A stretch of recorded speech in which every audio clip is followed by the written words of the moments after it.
Round 4 team lists are coming in hot, and I want to just go over them today, sort of react and provide a few early thoughts going into the weekend of round 4. So yeah, I didn't get around to reviewing the Saturday or Sunday games. Unfortunately, I just didn't find time. But if you do have any specific questions about players, just drop a comment and I can give you my thoughts. But yeah, we'll just crack into it from here. So Thursday night we got the Bunnies versus Penrith. Penrith fiddled round with their halves combo here. Obviously Nathan Cleary's out for just one game, so I would not be looking at Trent Tolau here. He's just going to be playing the one game, and we have to assume that he would be gone after that, either to the number 14 or just out of the side. From all reports, Cleary should be back next week. We haven't heard anything about his concussion or being anything too bad, just a standard category 1, so that means he'll be back in round 5. And on Cleary, I would recommend finding any possible way you can to hold him. I would not be looking to sell, and if you do need to get Payne Haas, I would be trading out another player to get there. And I know that might sound a bit crazy considering Cleary's not playing this week, but Knights are on a bye, and Knights players aren't playing this week. Connor Watson, someone's going to have to be sacrificed to get Payne Haas here, and out of all the players that can get sacrificed, historically Cleary averages the most, so it just seems more logical, like point scoring wise, that you would trade out someone else who you would think would score less in the long run, and you can look at getting them back maybe, but with Cleary, he's already dropped the cash, right? You've taken the hit. His break even is 100, but he's fully capable of hitting that, or getting close at least, and he may drop 30 or 40k more, maybe a little bit more depending on how he goes in his return next week. But yeah, I think my initial thoughts is do whatever you can to hold him. But anyway, let's look at these team lists. So Dane Laurie starts at fullback. He was supposed to start there last week, but he was laid out. So he's one you could probably look at picking up in your draft league. Dylan Edwards is probably 1 to 2 weeks away, so not a buy-in classic fantasy. Thomas Jenkins moves into the centres after playing fullback last week, and Casey McLean's dropped to 18th man, which is a little bit surprising. I think I'd probably prefer to have McLean in there, but maybe Thomas Jenkins is slightly more experienced or a little bit older.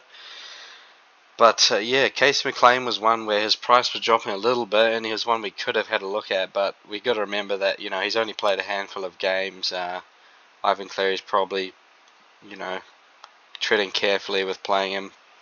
I'm not really too sure there. But Jack Cole retains his spot as the 5/8. I actually saw some mail about 10 minutes before team list came out saying that the halves combination was going to be Schneider and Talangi.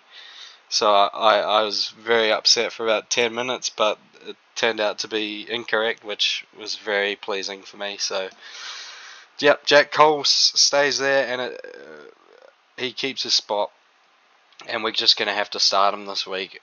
I think unless you have, most sides probably have 3 to 4 players out, even 5.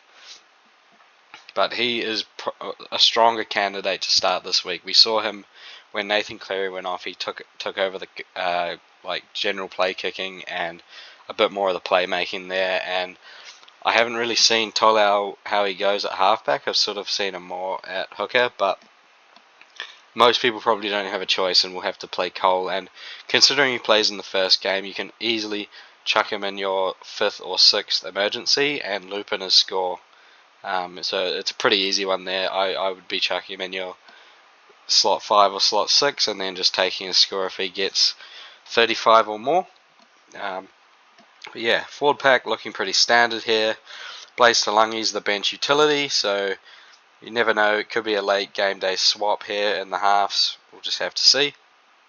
Isaiah Papali'i and Liam Henry still on the bench and dropping cash nicely.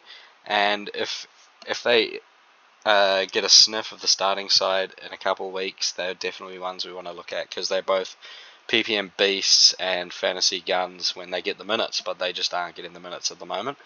But yeah, potentially a few more this week with a fairly thin bench. Garner and Talangi aren't really playing in the forward rotation, but Yo's obviously there. If you have Isaiah Yo, hold strong, and he's someone I'm definitely looking to buy this week. He is 150k cheaper than Payne Haas, and yeah, he's someone that I'm tempted to take a risk on, but then again, buying him over Haas just feels like it could go seriously wrong as well. But it's going to have to be a leap of faith. And then in the reserves, just pretty standard. Chance Schneider could come in late, but yeah, just keep an eye on the 24-hour updates to see if he gets cut off from the squad there. Rabbitohs, let's see. So we've got Campbell Graham out here. So that means Tass moves to centre. Alex Johnson returns. Nothing too fantasy relevant here. Ravalawa, not too sure how he. Well, I guess there's no one out. I'd probably take Myers over Ravalawa after some of the play he had last week. I saw a clip of his shocking defending where he just sort of backed out of the defence in the corner and let a try come in. It was pretty crazy to watch. I just didn't even understand what he was thinking there. But anyway, we've got Goat Freeze at number 7.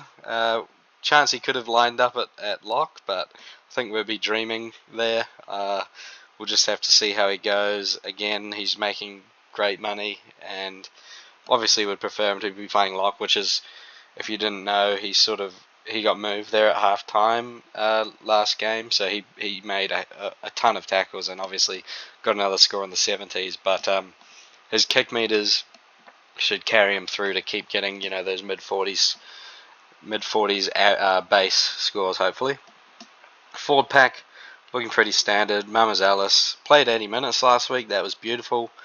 Just hold on to him, keep making money, and yeah, he's just one you can just let sit in your team, and definitely start him, and he'll keep plugging away for now. Keep making that money. And yeah, the bench looks fairly unchanged. So Fletcher Myers drops out, but he was a late drop last week anyway.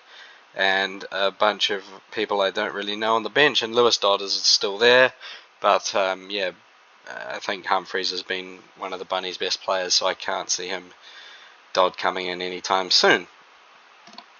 Right, let's go for Roosters Titans. So Marky Mark and Toya retain their spots after an average showing last week, but Billy Smith is 18th man, so a little bit shaky if you own either of these guys, but as long as they're starting, that is absolutely gold for us, and we just need them to keep playing and keep chipping away at their price.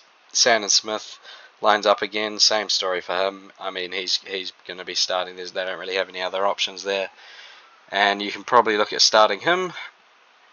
Nafahu White retains his spot at prop, but we see Nat Butcher and Lindsay Collins come back into the side, so it'll be interesting to see if there's any late changes there, if either of these two come into the starting side for maybe Wong, but Robbo may just stick with what's been working, or what they've been used to at least. I wouldn't say it's been working too well, but yeah, Wong feels like feels like we've missed him, and he's a bit too expensive to go looking into now, just because we just would be nice to see how the rotation goes.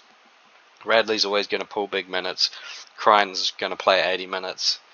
It's just tricky because Connor Watson's out this week, and on Connor Watson, he's just going to be missing this week as well, same as Cleary, Category 1 HAA, and he will be back in round 5, starting hooker. So Docker Clay is just a 1 week guy. He'll be back to the bench, and I assume Savala will drop out. But it would be interesting to see the rotation of the forwards here. Leniu will probably get a few less minutes, same as White. I'd expect 45 to 50 from White, 40 to 45 from Leniu, maybe 60 from Radley, and yeah, I'm not sure if Wong will go the 80 here, but we'll just have to see. Titans, so Keanu Keeney he is out with an apparent neck problem where he is going to need to see a specialist. And I saw something from the NRL physio saying that, whenever a player is going to see a specialist, it's not usually a 1 to 2 week out. It's more like a long-term thing. So nothing confirmed yet, but not good if you're a Keeney owner. I'd be keeping a close eye on the news there. But if we do hear that he's going to be out for 4+ weeks, then we will have to take a look at Jalen de Groot. I had a quick look at him in preseason. I think his reserve grade stats at fullback aren't anything amazing, but he will be basement price, so I think he's one we could look at buying, but definitely don't get ahead of yourself there. We need to get confirmed news on Keeney before we jump in. Tony Francis, so he's got 3 to 4 weeks left on this wing, and he actually lost money this week, which after scoring 4 or 5 points in 80 minutes. So I think he's a strong avoid. If you did jump on, I think you just have to hold on now, unless there's another cow you want to pivot to. But wingers their scores fluctuate so much. He could come out and get a 50 if he just gets a few good passes out there on the wing, gets a few tries. So yeah, but if you don't know, I'll be looking to avoid. Standard here, Brimson, bit of a concern. Only 13 points on the weekend, and if you're owning him, I think he would be one that you can use his value to try and get to Payne Haas if you're using him in like a double trade move. He's not doing really much kicking at all, and all the playmaking it just feels like it's going through Campbell, and Brimson's going to be relying on a lot of attacking stats to get you decent scores here, make money, and his missed tackles just looks like a stat that needs cleaning up, and I'm not too sure if it's going to happen just like that. So yeah, Brimson's one I'd be looking to sell if you're looking to make some moves there, but also one I don't mind holding. I mean, the Titans are quite a volatile team, and he could, if he's having an on day, he could come in and get a 60 or 70 pointer just as easy as that. Jaden Campbell, on the other hand, we saw him come out and get about 500 kick meters there, kicked all the goals, tackling well, just in everything really, and a 81 point score. He's definitely one to target if you are a Payne Haas owner. He'd be probably the number one on the target list for me. Fairly standard 4-pack here. David Fafita's still on the bench. I still don't understand why, but don't mind it. Let his price keep dropping. I wouldn't be looking at anyone in this pack. Tino had a lower game, 39 points. So yeah, I think he's probably too expensive to be jumping in on. I think I might have said he could be someone to look at buying last week, but yeah, just that lower score just makes you sort of think twice about jumping into someone that expensive when you've got guns firing on all cylinders every week that are around the same price. And yeah, the bench looks fairly standard with no one significant on the bench, on the reserves. Alright, Dolphins Broncos, the late Friday game.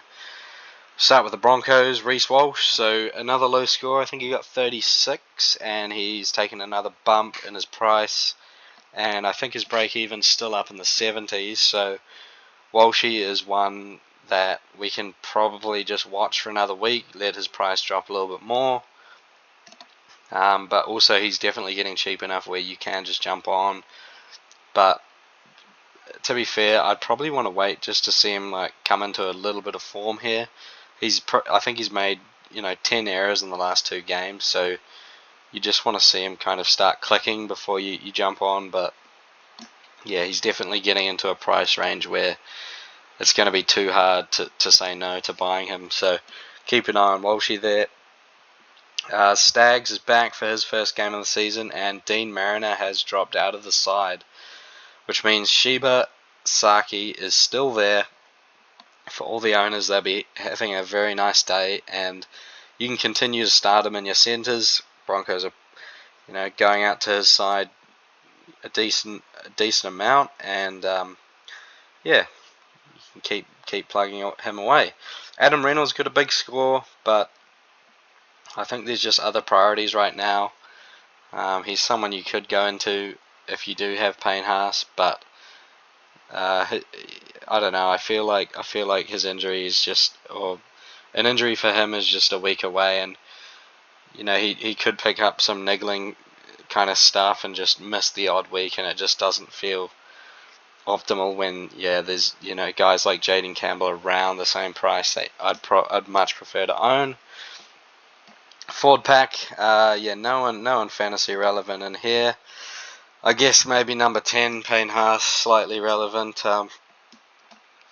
Unchanged forward pack here.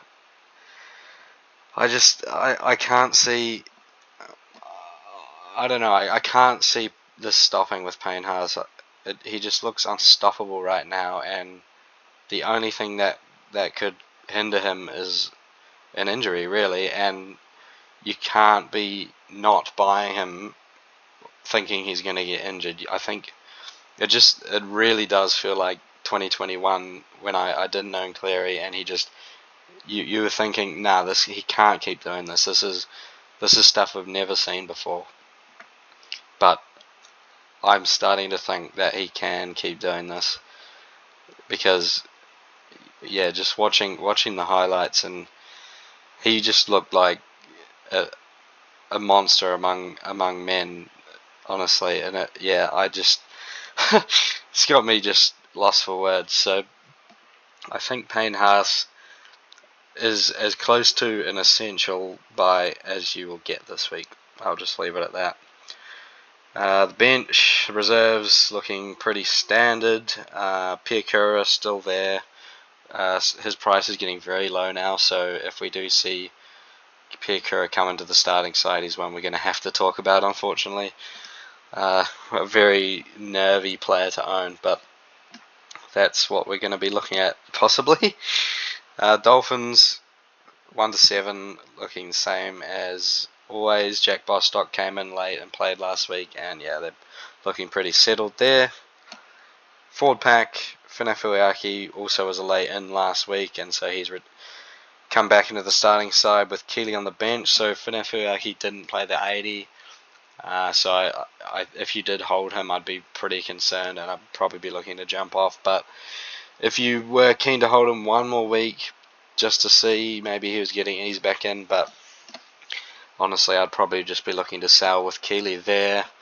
We know Gilbert can. Well, actually, Gilbert played on the edge for quite a decent part of that game. I didn't catch the whole game, but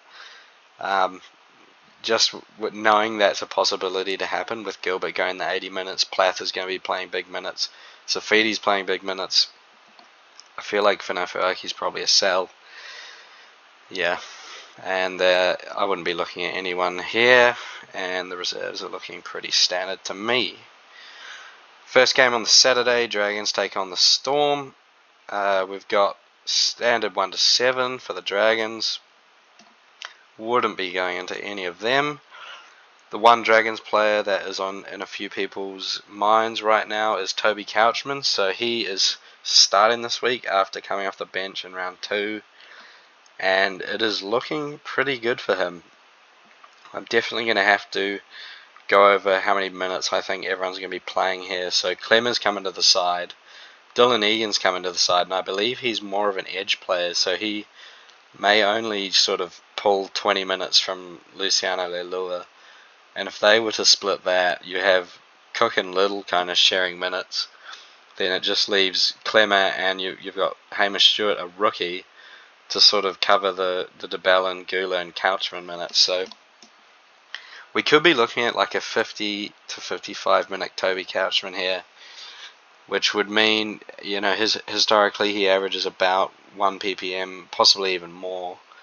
And I think he's priced at around mid 40s, low 40s. I'll have to look later in the week, but he's definitely one. Again, if you're a Haas owner, even if you're not a Haas owner, he's one you could look at going into. Because it seems like he's a promising young guy at the Dragons here, and I feel like he's looking like he could be the big minute middle here over DeBellin, but yeah, I'll have to have a deeper look into that. For Tyler Mariner and Blake Laurie, so they've dropped off the bench and into the reserves. Tom Eisenhuth also there, so these three were kind of mainstays in the Dragons side last season, but I guess they're opting for youth here, and I can't blame them. Laurie, Eisenhuth, and for Tyler Mariner, they're not really exciting players. I'm sure the Dragons fans wouldn't have a problem with them being down here. So I think we have to assume that this is their preferred pack right now, and we're going to have to adjust. And sort of if Couchman and Stewart are going to get the minutes, we're definitely going to have a proper look at these guys. Onto the Storm. So Jerome Hughes is out. I believe he's going to miss 2 to 3 games here, so I would recommend avoiding Tyron Wishart as much as is tempting. If he was priced cheaper, then he might have been a very quick cash grab buy, but at his price, I think he's 500 and something, could even be 600. It's definitely an avoid for me, because as soon as Hughes is back, Wishart's back to the utility role, and it's just unpredictable role. And at his price, you can't afford to be having him there in your fantasy team. Munster, underwhelming score, but I think I'd be holding. He's still, a very good player, and he is a bit of like a high and low scorer, or it feels like he has been in the past couple of seasons. So getting you 32 one week, he could come out and get you something in the 70s next week. And if you bought him in round 1, you've only given him 2 games. I'd probably give him a couple more to make your mind up. But then, in saying that, once again, there's Payne Haas, and it's just an anomaly. It's sort of, he's doing so well that there's guys that you'd probably normally hold, but they're like the guys that if you had to sell someone, you'd sell them first. Just like Funefuiaki and I can't remember who the other guys. Anyway, yeah, Munster is one probably you could look to let go for Haas, but only to get Haas, and I wouldn't be doing it to anyone else. So also Nick Meaney is out, which means Grant Anderson moves into the centres, and Will Warbrick comes back from his concussion, which means Pappenhausen will be the goal kicker for 1 to 2 months, I believe, is Meaney's recovery time. So Pappenhausen, if you like him as a player, he will get around a 7-point boost to his projections. I would probably project him around a 50-point mark, although he's been a very up and down player as well. Like sometimes he hits you with like a mid-30s, sometimes he'll hit you with a mid-60s. So if you're ready to jump on that ride, I wouldn't stop you, but I don't know. I think if he was goal kicking for the rest of the season, you could buy him as like a potential keeper. But just buying him now, knowing that he's going to lose the goal kicking in 1 to 2 months, and he is going to be a sell, probably puts me off a little bit. Looking into the forward pack, nothing changes here except Asafa Solomon is out. I think he got concussed. So he'll just be out the 1 week, and Valep will most likely drop off next week. But no one here is a buy. So I should speak about Harry Grant. So he just put up 39 points. But honestly, there's not really, besides like waiting, and no other hookers really come to mind right now. Like Watson would, but he's obviously not playing. So if you have Harry Grant and don't have Payne Haas, I'd probably look to use Grant to get to Haas. Otherwise, just hold, because big scores are always coming for Harry Grant. He is missing a lot of tackles right now, but all it takes is a few lazy markers, and he's going to break the line, set up a try, score a try. He's the best at it, so yeah, I'd definitely be looking to hold him. He's always, every season we've seen that he has some low scores in him, but we've also seen he's got some very good scores in him as well. So I'm sure he will start correcting his average. All right, next game. Cows versus the Raiders. We'll start with the Cows. So they are unchanged 1-7 here. Robert Darby, so he is covering Braden Burns' hamstring injury. I think that's about 3 to 4 weeks. So he scored 20, and I just, same as Tony Francis, like if you jumped on, then probably just hold, and hope that he can jag a try or two. But it's too late to be buying now. I wouldn't be going there.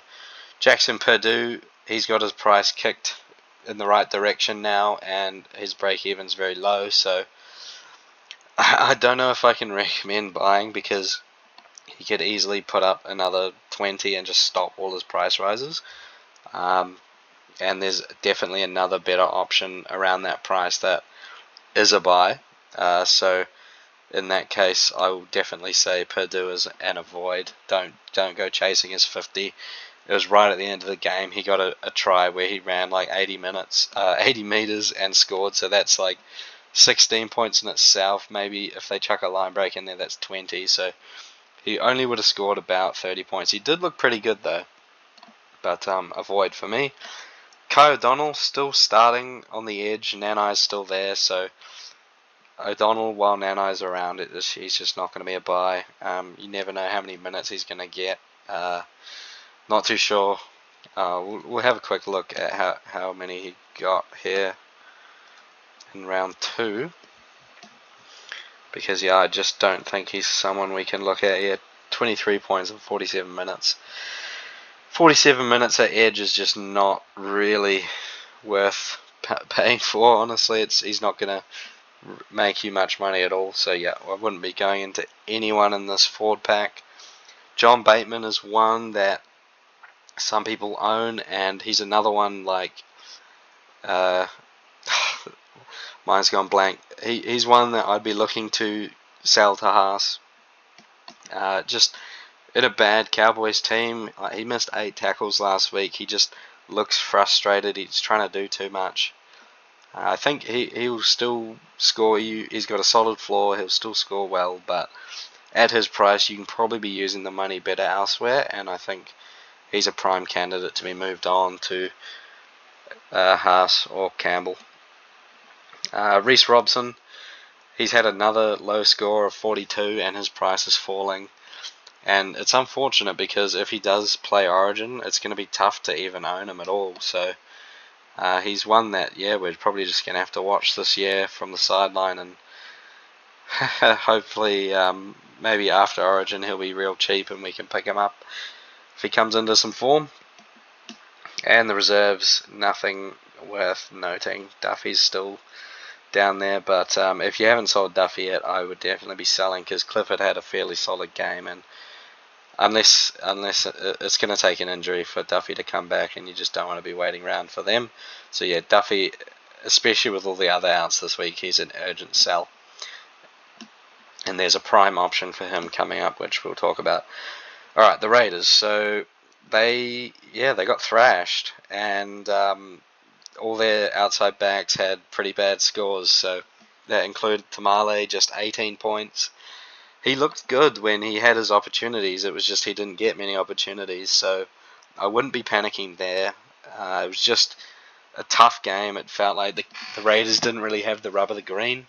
And yeah, I wouldn't be worrying about Tamale at all. I'd still be fine with starting him. Like he just looks like a dynamic young player that likes to break tackles. He looks for offloads, and he's going to get his chances. Fogarty had a lower scoring game, but that's going to happen when you get smashed. I wouldn't be panicking on him. He's still a gun keeper in my mind. Starling, so he played less minutes than the first 2 weeks. I think what happened was, who was it? Manly got out to too big of a lead, and Starling came off with about 50 minutes into the game, and Ricky was sort of like, I'm not gonna put him back on here. I'm gonna let the other guys take up some minutes. But if I was a Starling owner, I wouldn't be worrying at all. If the game was tight, I think he would have definitely come back on and played, 65 to 70 minutes of the game. But now that Tarpany's back in the side, he could be looking at a few less minutes. But I still wouldn't be. I'd want to see how he goes this week before thinking about selling. But yeah, Joe Tarpany back in the side, returns from suspension, which pushes Corey Hosbert to lock and Trey Mooney to the bench. Also, Morgan Smithies is out this week with concussion, so that is really the only change here. The reserves look the same, so Corey Hosbert, keep playing him in your starting side. Got Sinbin and he still scored 53, so yep, he's a machine. He popped up some nice offloads as well.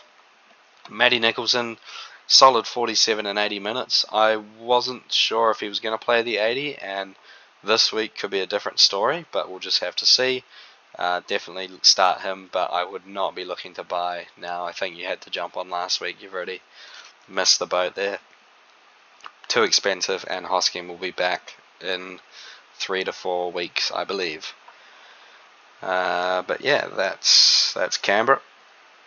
Sharks versus the Dogs. Sharks, very standard team. I can see no changes here except Hamlin out and Hazelton returns from injury.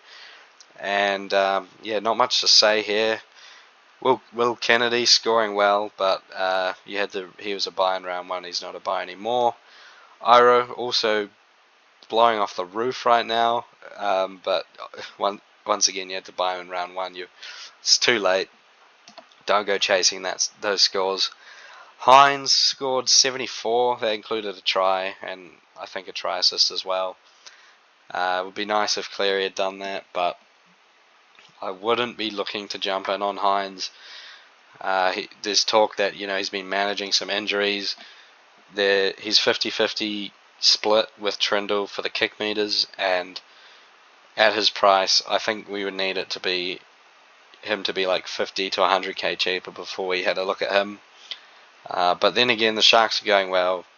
The attacking stats seem like they're going to come, but yeah, I just don't think I'd be looking to buy him this week. I'd be much prefer Jaden Campbell as the dominant playmaker in the Titans team.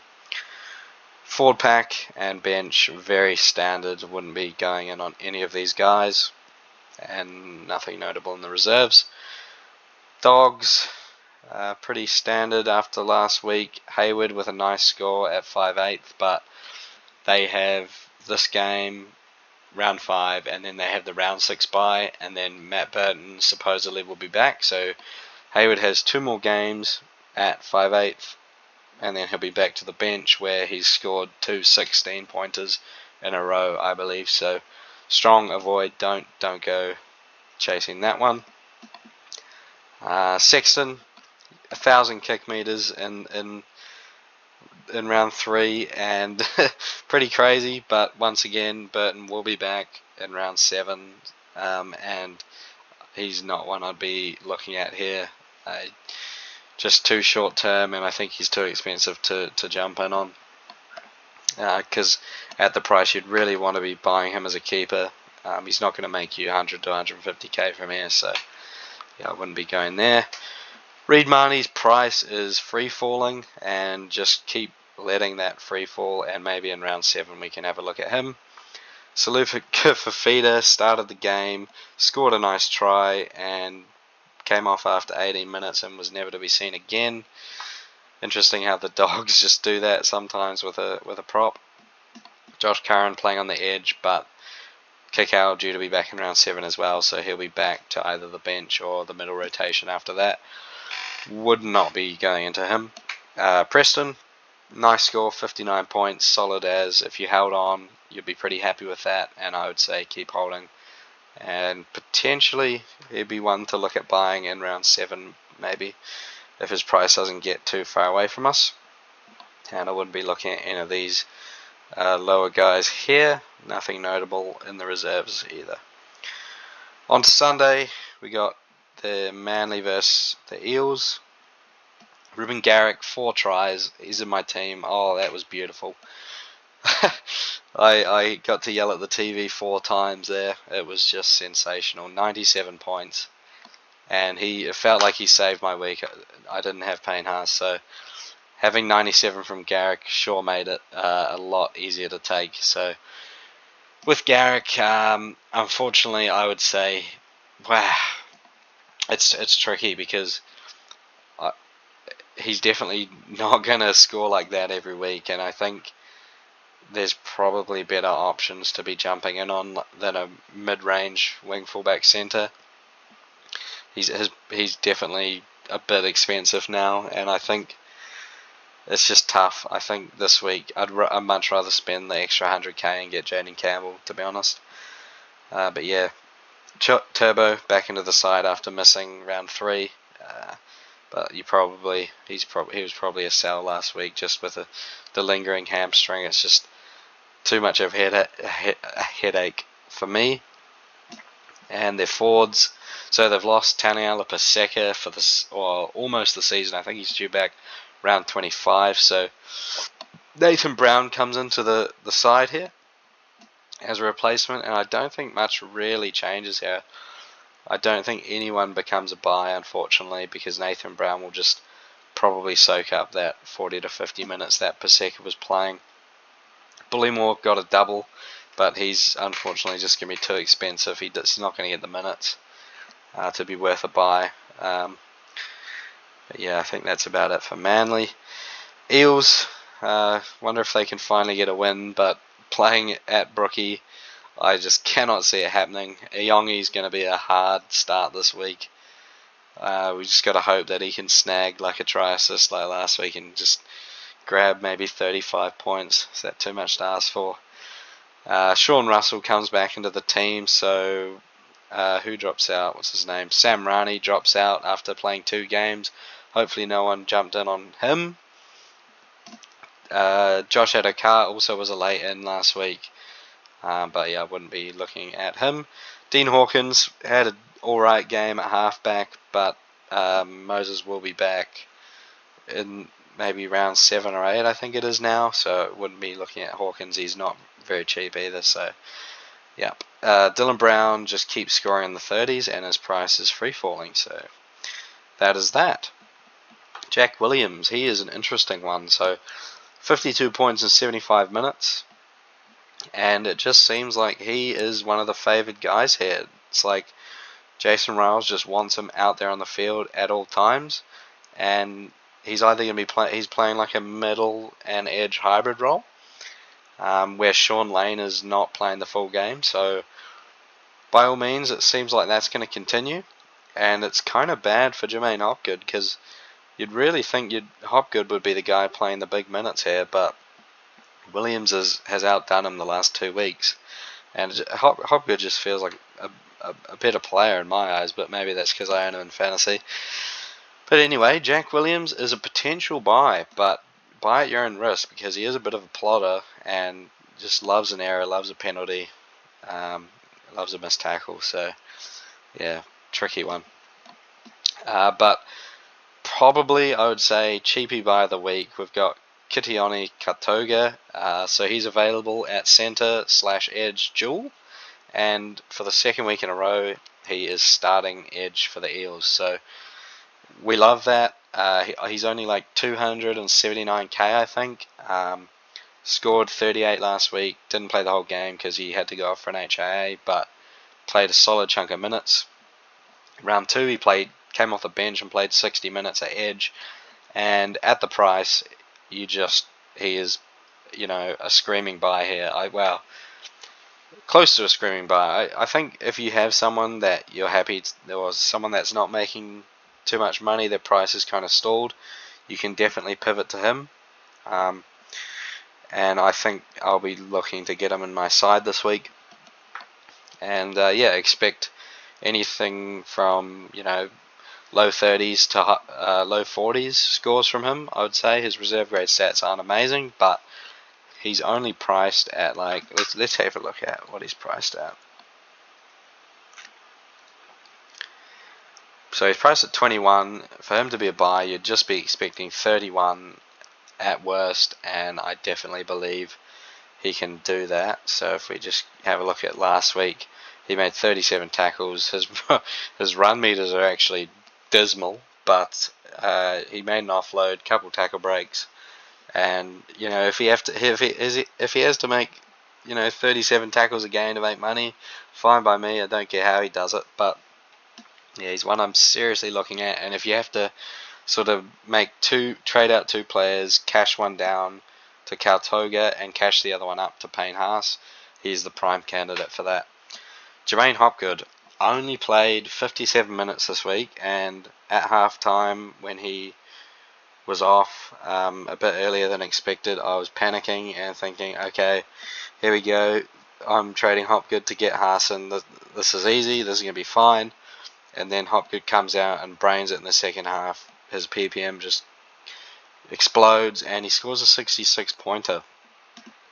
So it's very tough because he's also playing this week, and guys like Kalen Ponga and Connor Watson aren't. So yeah, it's very tricky because if Hopgood's going to stick between this 55 to 60 minute mark, then he's almost sort of at value now, and he's someone that, he is a season long keeper still, but in this crazy situation where we basically need to get Haas into our teams, Hopgood's one that, potentially we may have to move on, but yeah, I still just don't really know. I'm going to have to spend the next 2 days thinking about it. So, yeah, but happy days if you're a Hopgood owner. 66 points is very nice, and it was just nice to see him get some offloads in there, really. And, yeah, looking to the bench, Riley Smith, a few less minutes here. Lassick played 45, Smith played 35, so if you did buy him, a little bit of a worry. Lassick was kind of playing kind of well, so it was understandable that he didn't come off at the 30-minute mark like what Hans has been doing. But if you bought Riley Smith, his break even's still low. I'd definitely be holding this week. Yeah, and then Dan Kerr comes onto the bench for Tui Vaiti, who drops out of the side. But he'll just probably be playing low minutes there, so I wouldn't be looking at him. Alright, the last game of the round, the game we've all been waiting for, the blockbuster, the Tigers versus the Warriors. So we'll start with the Tigers. Horrible time for New Zealand as well, 8:15 on a Sunday. You'd think they could have given us the earlier one, surely. Anyway, not that I wouldn't watch it anyway. The Tigers, so we've got same 1-7 as last week. There was talk that Skelton picked up a injury. I can't remember which one it was, but he may be questionable to play this week, but he has been named. If he is out, though, I believe maybe Fatape comes into the side. But yeah, wouldn't give that too much thought anyway. Stafford Toa was popular last week, and he got 2 try assists for a 33-pointer, and that is very nice for a cheap centre. He's gone up maybe another 40k, and you love to see it. He's looking alright. You can't ask for too much from a cheap centre, and yeah, just keep plugging away at him. Terrell May, my captain, and 70 points. Cannot complain about that. He's just safe as houses. If you're going without Payne Haas this week, he is the number 1 captaincy option this week. So yeah, Terrell May, how good is he? Seyfarth, so also another fairly popular player, scored a try to save his score, so he got 56 points. And yeah, I think he's one you can probably just keep holding. Like, he's got the 80-minute role, and we've seen that he should score, high 40s. And yeah, for a player of his price, he's going to keep making money, hopefully. And yeah, one you don't really have to worry about starting in your 17 from week to week. He should just keep plugging away. The bench unchanged as well, and reserves the same. Twal has been good. If you did take a punt on him, he's just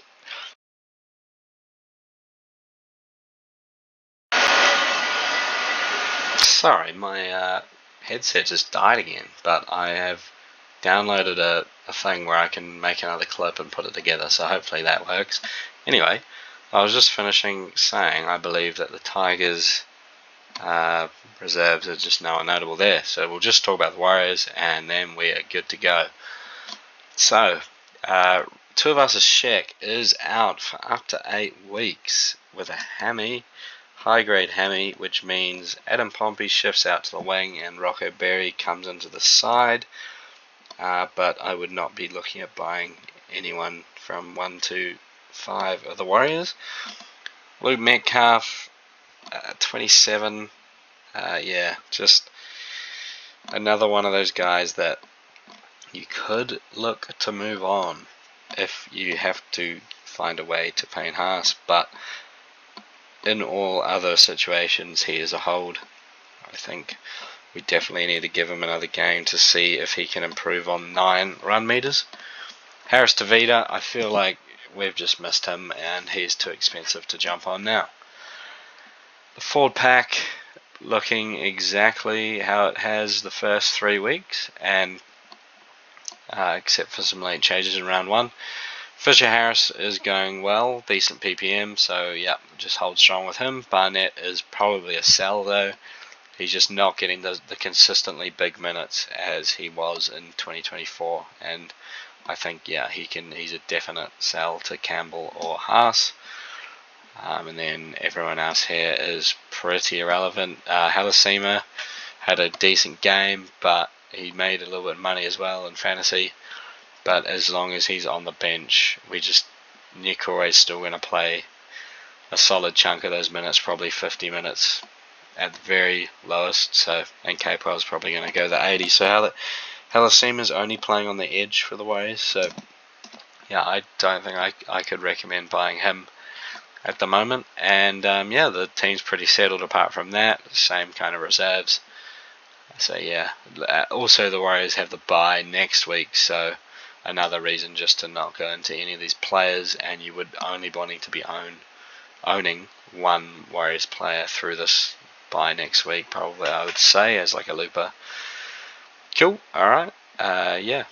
That'll do us for team lists. I'll be looking to record maybe some thoughts. I'll definitely go over who's hot and who's not on Thursday. So that's what I'll probably be looking to do next. So yeah, catch you then.